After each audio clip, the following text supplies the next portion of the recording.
Hi friends, welcome back to my channel Durga ವಿಶ್ವಲಾಗಿ. ನಿಮ್ಮೆಲ್ಲರಿಗೂ ಸ್ವಾಗತ. ಹಬ್ಬದ ವೀಡಿಯೋನ ಇವತ್ತು ಅಪ್ಲೋಡ್ ಮಾಡ್ತಾ ಇದ್ದೀನಿ. ಪೂರ್ತಿ ವೀಡಿಯೋ ನೋಡಿ, ವೀಡಿಯೋನ ಎಲ್ಲೇ ಸ್ಕಿಪ್ ಮಾಡಬೇಡಿ. 4 ಗಂಟೆ ರಾತ್ರಿಗೆ ಬೆಳಗಿನ ಜಾವ ಎದ್ದು ಬುಧವಾರ ತಂಬಿಟ್ಟು ಆರತಿಗೆ ರೆಡಿ ಮಾಡಿದ್ದಾರೆ. ಆರತಿಗೆ ಈ ರೀತಿ ರೆಡಿಮೇಡ್ ಅನ್ನ ತೊಗೊಂಡಿದ್ದಾರೆ. ರೆಡಿಮೇಡ್ ತಂಬಿಟ್ಟು ಆರತಿಗೆ ಈ ರೀತಿ ಹೂನೆಲ್ಲ ಸಿಕ್ಸೋದಕ್ಕೆ ಚೆನ್ನಾಗಿರೋದೊಂದು ಆಂಟಿ ತೊಗೊಂಡಿದ್ದಾರೆ. ನೋಡಿ, ಅದನ್ನು ರೆಡಿ ಮಾಡಿದ್ದಾರೆ. ಕಳಶ ಎಲ್ಲ ಇಟ್ಟಿದ್ದಾರೆ. ಈ ಥರದ್ದು ಅಂಗಡಿಗಳಲ್ಲಿ ರೆಡಿಮೇಡ್ ಸಿಗುತ್ತೆ. ಆ ಥರದನ್ನು ಈ ವರ್ಷ ಮಾತ್ರ ಈ ಥರದನ್ನು ಮಾಡ್ತಿರೋದು.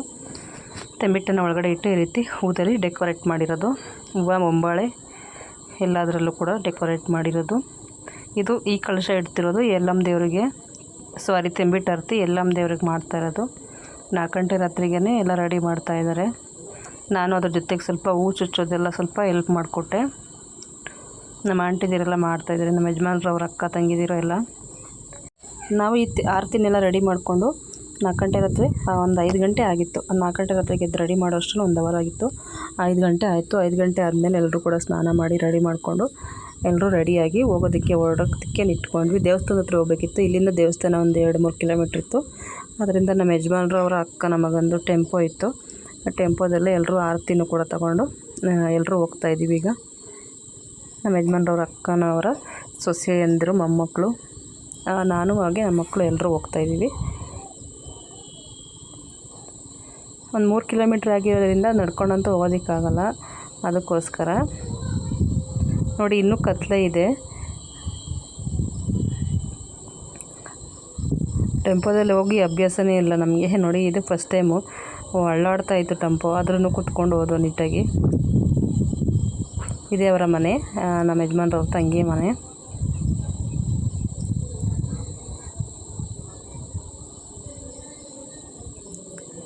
ಆರತಿ ಉಳ್ಳೋಗುತ್ತೆ ಅಂತ ಬಿಗಿಯಾಗಿ ಹಿಡ್ಕೊಂಡು ಹೋಗ್ತಾಯಿದ್ದೀವಿ. ಈಗ ಹೂವು ಎಲ್ಲ ಹಾಕ್ಕೊಂಡು ಬಂದಿದ್ವ. ಹೂವು ಎಲ್ಲ ಟೆಂಪೋ ಹತ್ತೋ ಅಷ್ಟರಲ್ಲಿ ಎಲ್ಲ ಬೀಳ್ತಾ ಇದ್ದಾಗ ಎಲ್ಲ ಬೀಳ್ತಾನೆ ಇತ್ತು. ಇದಾದಮೇಲೆ ನೆಕ್ಸ್ಟು ಹೋದ್ವಿ, ದೇವಸ್ಥಾನ ತಲುಪಿದ್ವಿ. ಆರತಿನ ಇಳಿಸ್ಕೊಂಡು ದೇವಸ್ಥಾನದ ಹತ್ರ ಹೋದ್ವಿ. ದೇವಸ್ಥಾನದ ಹತ್ರ ಎಲ್ಲ ಚೆನ್ನಾಗಿ ರೆಡಿ ಮಾಡಿದ್ದಾರೆ. ಮೇನ್ ರೋಡ್ ಹತ್ರನೇ ದೇವಸ್ಥಾನ ಇರೋದು. ದೇವಸ್ಥಾನ ಚಿಕ್ಕ ದೇವಸ್ಥಾನನೇ ಆದ್ರೂ ಹಬ್ಬ ಸ್ವಲ್ಪ ಗ್ರ್ಯಾಂಡಾಗಿ ಮಾಡಿದ್ದಾರೆ. ಯಾಕಂದರೆ ಆ ದೇವಸ್ಥಾನ ರೋಡಿಗೆ ಸೇರಿಕೊಳ್ಳುತ್ತೆ. ಇವಾಗ ಮೇನ್ ರೋಡ್ ಆಗುತ್ತಲ್ವ, ಅಕ್ಕಪಕ್ಕ ಇರೋ ದೇವಸ್ಥಾನ ಮನೆಯೆಲ್ಲ ಹೊಡೆದು ಬಿಡ್ತಾರಲ್ಲ, ಅದಕ್ಕೋಸ್ಕರ ಚಿಕ್ಕ ದೇವಸ್ಥಾನನೇ ಇದೆ. ಆಮೇಲೆ ದೊಡ್ಡ ದೇವಸ್ಥಾನ ಮಾಡ್ಕೋತಾರಂತೆ, ಹಂಗಂತ ಹೇಳಿದ್ರು. ಆರತಿ ಇಟ್ಕೊಂಡು ನಮ್ಮ ಯಜಮಾನವ್ರ ತಂಗಿ ಮಗಳು ಫೋಟೋ ತೆಗಿಯತ್ತೆ ಅಂತ ಕೇಳಿದ್ರು. ಅದಕ್ಕೋಸ್ಕರ ಅವ್ರು ಫೋಟೋ ತೆಗಿತಾಯಿದ್ದೀನಿ. ಟೆಂಪೋದಿಂದ ಬಂದು ಇಳಿದು ದೇವಸ್ಥಾನ ಹತ್ರ ಹೋಗ್ತಾಯಿದ್ದೀವಿ. ಈಗ ನಾವು ಹೋದಾಗ ಇನ್ನೂ ಕತ್ಲೆ ಇತ್ತು. ಒಂದು 5 ಗಂಟೆ ಆಗಿತ್ತು. ಆರತಿ ಎಲ್ಲ ಬರೋ ಅಷ್ಟರಲ್ಲಿ ಬೆಳಕಾಗಿತ್ತು. 6 ಗಂಟೆ, 1 ಅವರ್ ವೇಟ್ ಮಾಡಿದ್ವಿ. ರಾತ್ರಿ ಎಲ್ಲ ಮೆರವಣಿಗೆ ಆಗಿತ್ತು. ಆ ಮೆರವಣಿಗೆದು ಇದಿದೆ ನೋಡಿ, ಗಾಡಿ ಇಲ್ಲೇ ನಿಂತಿತ್ತು. ಅದರಲ್ಲೂ ಕೂಡ ದೇವ್ರಿಗೆ ಕುಂಡ್ಸಿದ್ರು. ಅಲ್ಲೂ ಕೂಡ ದೇವ್ರ ದರ್ಶನ ಮಾಡ್ಬೋದು ನೀವು. ಕತ್ಲೆ ಇದರಿಂದ ಸರಿಯಾಗಿ ಕಾಣೋದಿಲ್ಲ. ದೇವಸ್ಥಾನ ನೋಡಿ, ಇದೇನೆ ಚೆನ್ನಾಗಿ ಸೀರೆ ಸೆಟ್ಟೆಲ್ಲ ಬಿಟ್ಟು ಚೆನ್ನಾಗಿ ಅಲಂಕಾರ ಮಾಡಿದ್ದಾರೆ ದೇವಸ್ಥಾನನ. ಯಲ್ಲಮ್ಮ ದೇವ್ರ ದೇವಸ್ಥಾನ. ದೇವಸ್ಥಾನ ಚಿಕ್ಕದೇ ಅಂತ ಹೇಳಿದ್ನಲ್ಲ ಫಸ್ಟ್ ನಿಮಗೆ. ನೋಡಿ, ಮೇನ್ ರೋಡ್ ಇದು. ಹಾಸನ ಸೈಡೆಲ್ಲ ಹೋಗೋದಕ್ಕೆ ಇದು ಮೇನ್ ರೋಡು. ನಾವು ಈ ರೀತಿ ರೆಡಿಯಾಗಿ ಹೋಗಿದ್ವಿ ಬೆಳಿಗ್ಗೆನೆ. ಆರತಿ ಎಲ್ಲ ಬರೋ ಅಷ್ಟೊಂದು ಎಲ್ಲರೂ ಕೂಡ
ದೇವಸ್ಥಾನ ಸುತ್ತ 3 ಸುತ್ತು ಬರುತ್ತೆ. ಇಲ್ಲಿ ಅಕ್ಕಪಕ್ಕ ಇರುವಂಥವರೆಲ್ಲನೂ ಎಲ್ಲರೂ ಮಾಡಿದರು. ದೇವರೊಕ್ಕಲು ಯಾರಿದ್ರು ಎಲ್ಲ ಕೂಡ ಮಾಡಿದರು. ಹಾಗೆ ದೇವರಿಗೀಗ ಮರಿ ಒಪ್ಪಿಸ್ತಾ ಇದ್ದಾರೆ. 7, 8, 9 ಮರಿನೋ ಇತ್ತು. ಆ ಮರಿಗಳನ್ನು ಒಂದೊಂದೇ ಒಪ್ಪಿಸ್ತಾಯಿದ್ರು. ಮರಿ ಒಪ್ಪಿಸೋದಕ್ಕೆ ಸತಾಯಿಸ್ತಾ ಇತ್ತು. ಲಾಸ್ಟಲ್ಲಿ ನಾವು ಪೂಜೆ ಮಾಡೋದಿಲ್ಲ, ದೇವಸ್ಥಾನದ ಬಾಗಿಲು ಹಾಕ್ಬಿಡ್ತೀವಿ ಅಂತ ಅಂದಮೇಲೆ ಮರಿ ಒಪ್ಪಿತು. ನೋಡಿ, ದೇವಸ್ಥಾನ ಇದೇನೆ, ಸರಿಯಾಗಿ ಕಾಣಲ್ಲ. ಸ್ವಲ್ಪ ಜನ ಇದ್ರಲ್ವ, ಹಬ್ಬ ಇದರಿಂದ ನನಗೂ ಸರಿಯಾಗಿ ವೀಡಿಯೋ ಮಾಡೋಕ್ಕಾಗಿಲ್ಲ. ದೇವರನ್ನು ತೋರಿಸೋದಕ್ಕಾಗಲ್ಲ. ಒಳಗಡೆ ಚಿಕ್ಕ ಮೂರ್ತಿ ಇದೆ ಯಲ್ಲಮ್ಮ ದೇವ್ರದ್ದು. ಈಚೆ ಕಡೆ ಎಲ್ಲ ದೇವಸ್ಥಾನದ ಮುಂದ್ಗಡೆ ತಂಬಿಟ್ಟು ಆರತಿಗಳನ್ನೆಲ್ಲ ಜೋಡಿಸಿದ್ದಾರೆ. ಇಲ್ಲಿ ಈ ಸೈಡು ಮರಿನ ಒಪ್ಪಿಸ್ತಾ ಇದ್ದಾರೆ. ಮರಿ ಒಪ್ಪಿಸೋದಕ್ಕೆ ಪೂಜಾರಪ್ಪ ಅವರು ಪೂಜೆಯನ್ನು ಮಾಡ್ತಾಯಿದ್ದಾರೆ. ತಂಬಿಟ್ಟು ನೋಡ್ಬೋದು ನೀವು ಎಷ್ಟು ಚೆನ್ನಾಗಿ ಮಾಡಿದ್ದಾರೆ ಅಂತ. ಈ ಥರ ಎಲ್ಲ ಸಿಗೋದು ಹಳ್ಳಿ ಕಡೆ ನೋಡೋದಕ್ಕೆ ಸಿಗೋದು. ಮತ್ತು ಇದೆಲ್ಲ ಆದಮೇಲೆ ಮತ್ತೆ ಟೆಂಪೋ ಹತ್ಕೊಂಡು ಮನೆಗೆ ಬಂದ್ವಿ. ಯಾಕಂದರೆ ನಾನ್ ವೆಜ್ ಊಟ ಇತ್ತಲ್ವ ಅವತ್ತು. ಮನೇಲಿ ಸ್ವಲ್ಪ ರೆಡಿ ಮಾಡ್ಕೋಬೇಕಿತ್ತು. ಹಾಗೇ ನಮ್ಮ ಮಕ್ಕಳಂತೂ ಅಷ್ಟೊತ್ತಿಗೆ ಎದ್ದು ಬಂದಿದ್ರಲ್ವ, ಅವರು ಸ್ನಾನನೂ ಮಾಡಿರಲಿಲ್ಲ, ಹಾಗೇ ಬಂದಿದ್ದರು. ಪರವಾಗಿಲ್ಲ ಅಂದ್ಕೊಂಡು ಮನೆಗೆ ಹೋಗಿ ಸ್ನಾನ ಮಾಡಿಸೋಣ ಅಂದ್ಕೊಂಡು ಬಂದ್ವಿ. ಮನೇಲಿ ಸ್ವಲ್ಪ ಕೆಲಸ ಇರುತ್ತಲ್ಲ ತುಂಬ, ಆದ್ದರಿಂದ ಮತ್ತು ಎಲ್ಲ ಸ್ವಲ್ಪ ಹೊತ್ತು ಕೂತ್ಕೊಂಡ್ವಿ. ಅಲ್ಲಿಂದ ಬಂದು ಅಡುಗೆ ಮಾಡೋದಕ್ಕೆ ಭಟ್ರಿಗೆ ಹೇಳಿದ್ರಲ್ವ, ಅದರಿಂದ ನಮಗೇನು ಅಷ್ಟೊಂದು ಕೆಲಸ ಇರಲಿಲ್ಲ. ದೇವಸ್ಥಾನದಿಂದ ಬಂದು ಸ್ವಲ್ಪ ಹೊತ್ತು ಚಿತ್ರಾನ್ನ ಭಟ್ರೆ ಮಾಡಿಕೊಟ್ಟಿದ್ರು ನಾಷ್ಟಕ್ಕೆ. ಚಿತ್ರಾನ್ನ ತಿಂದ್ಬಿಟ್ಟು ಸ್ವಲ್ಪ ಹೊತ್ತು ಎಲ್ಲರೂ ಕೂತ್ಕೊಂಡು ಮಾತಾಡ್ಕೊಂಡು ರೆಸ್ಟ್ ಮಾಡ್ತಾಯಿದ್ವಿ. ಇವರೆಲ್ಲ ನಮ್ಮ ಫ್ಯಾಮಿಲಿ ಮೆಂಬರ್ಸು. ನಮ್ಮ ಯಜಮಾನ್ರವ್ರಿಗೆ 5 ಜನ ಅಕ್ಕ ತಂಗಿಯರಿದ್ದಾರೆ. ಅವ್ರ ತಂಗಿಯದಿರು ಮಕ್ಕಳು ಹಾಗೆ ಮೊಮ್ಮಕ್ಕಳು ಎಲ್ಲರೂ ಕೂಡ ಈ ವಿಡಿಯೋದಲ್ಲಿ ನೋಡ್ಬೋದು ನೀವು. ಎಲ್ಲರೂ ಬಂದು ರೆಸ್ಟ್ ಮಾಡ್ತಾಯಿದ್ದಾರೆ. ಯಾಕಂದರೆ ಅಷ್ಟೊತ್ತಿಗೆ ರಾತ್ರಿ ಎಲ್ಲ ನಿದ್ದೆ ಸರಿಯಾಗಿ ಮಾಡಿಲ್ಲ. ಅಷ್ಟೊತ್ತಿಗೆ ಎದ್ದು ತಂಬಿಟ್ಟು ಆರತಿ ಎಲ್ಲ ರೆಡಿ ಮಾಡಿದ್ರಲ್ಲ, ಅದರಿಂದ. ಸೊ ಇದರಲ್ಲಿ ಸ್ವಲ್ಪ ಹೆಸರುಬೇಳೆ ಎಲ್ಲ ಮಾಡಿದರು. ಎಂತಕ್ಕೆ ಅಂತಂದರೆ ನಾನ್ ವೆಜ್ ತಿಂದಿದ್ರಿಗೆ ಅಂತಂದ್ಬಿಟ್ಟು ಕಾಯಿ ಒಬ್ಬಟ್ಟು ಕೂಡ ಮಾಡಿದರು. ನಮ್ಮ ಆಂಟಿಯವರೇ ಕಾಯಿ ಒಬ್ಬಟ್ಟಿಗೆ ಪಾಕ ಎಲ್ಲ ತೆಗೆದು ಮಾಡಿದರು. ಹೋದ ವೀಡಿಯೋದಲ್ಲಿ ತೋರಿಸಿದೆ ಅದು ಕಾಯಿ ಒಬ್ಬಟ್ಟು ಪಾಕದ್ದು ಎಲ್ಲ. ಈಗ ಒಬ್ಬಟ್ಟನ್ನು ತಡ್ತಿದ್ದಾರೆ. ಅದಕ್ಕೆ ಹಸಿಟ್ಟನ್ನು ಕಲಸಿ, ಮೈದಾ ಹಸಿಟ್ಟನ್ನು ಕಲಸಿಟ್ಕೊಂಡು ಪಾಕ ತೆಗ್ದಿದ್ರಲ್ವ, ಪಾಕ ಒಂದಿನ ಬಿಟ್ಟ ಮೇಲೆ ಚೆನ್ನಾಗಿ ಬರುತ್ತಂತೆ ಕಾಯಿ ಒಬ್ಬಟ್ಟು.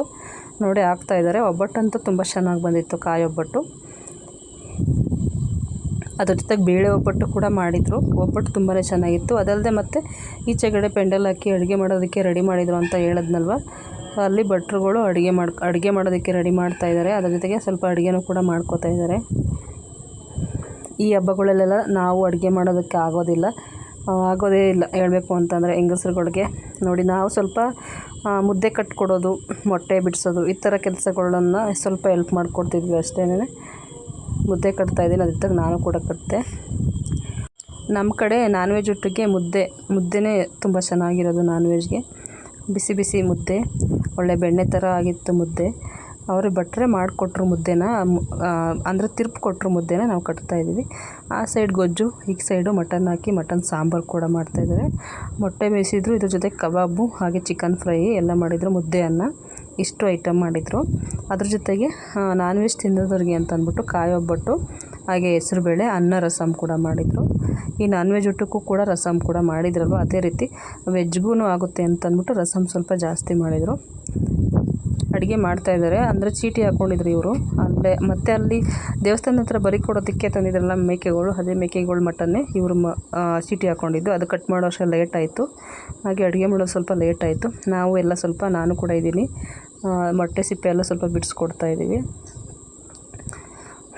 ಇದಾದಮೇಲೆ ಭಟ್ರೇನೇ ಕಬಾಬ್ಗೆಲ್ಲ ಕಲಿಸ್ಕೊಟ್ಟಿದ್ರು. ಅದನ್ನು ಸ್ವಲ್ಪ ಊಟಕ್ಕೆ ಬಂದುಬಿಟ್ಟಿದ್ರು ಯಾರೋ, ಅಷ್ಟರಲ್ಲಿ ಕಬಾಬ್ನೆಲ್ಲ ಬೇಯಿಸ್ಕೊತಾಯಿದ್ದೀವಿ. ಈ ಕಡೆ ಮೊಟ್ಟೆ ಸಿಪ್ಪೆ ಬಿಡಿಸ್ತಾಯಿದ್ದೀನಿ ನಾನು. ಮುದ್ದೆ ಕಟ್ಟಾಗಿತ್ತು. ಭಟ್ರು ಸ್ವಲ್ಪ ಗೊಜ್ಜು ಹಾಗೆಯೇ ಸಾಂಬಾರನ್ನು ಮಾಡ್ತಾಯಿದ್ದಾರೆ. ಮಟನ್ ಸಾಂಬಾರು, ಮರಿ ಮಟನ್ ಸಾಂಬಾರು ಮತ್ತು ಬೋಟಿ ಗೊಜ್ಜನ್ನು ಭಟ್ರುಗಳು ಮಾಡ್ತಾಯಿದ್ದಾರೆ. ಕುಣಿಗಲ್ಲರು ಅಂತ ಇವರು ಅಡುಗೆ ಚೆನ್ನಾಗಿ ಮಾಡಿದರು. ಮತ್ತು ನೈಟ್ ಊಟ ನೋಡಿ, ಹಬ್ಬ ಎಲ್ಲ ಆಗಿ ಊಟ ಎಲ್ಲ ಆಯಿತು. ಊಟ ಎಲ್ಲ ಮಾಡೋದನ್ನ ವೀಡಿಯೋ ಮಾಡೋಕ್ಕಾಗಲಿಲ್ಲ. ಯಾಕಂದರೆ ನಾವು ಕೂಡ ಊಟ ಬಡಿಸ್ತಿದ್ರಿಂದ ಸ್ವಲ್ಪ ಬಿಸಿ ಇದ್ದು ವೀಡಿಯೋ ಮಾಡೋಕ್ಕಾಗಲಿಲ್ಲ. ನೈಟ್ ಎಲ್ಲ ಮಿಕ್ಕಿತ್ತಲ್ವ, ಅದನ್ನೇ ತಂದು ಒಳಗಡೆ ಇಟ್ಕೊಂಡಿದ್ವಿ.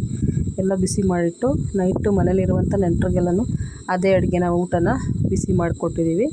ಬೋಟಿ ಸ್ವಲ್ಪ ಇನ್ನೂ ಮಾಡಿರಲಿಲ್ಲ, ಅದನ್ನು ಕಾಳು ಗೊಜ್ಜನ್ನು ಬೋಟಿ ಗೊಜ್ಜನ್ನು ಮಾಡ್ಕೊಂಡ್ವಿ ಸ್ವಲ್ಪ. ಅದ್ರ ಜೊತೆಗೆ ಮಟನ್ ಸಾಂಬಾರು, ಮರಿ ಮಟನ್ ಸಾಂಬಾರು, ಕಬಾಬು,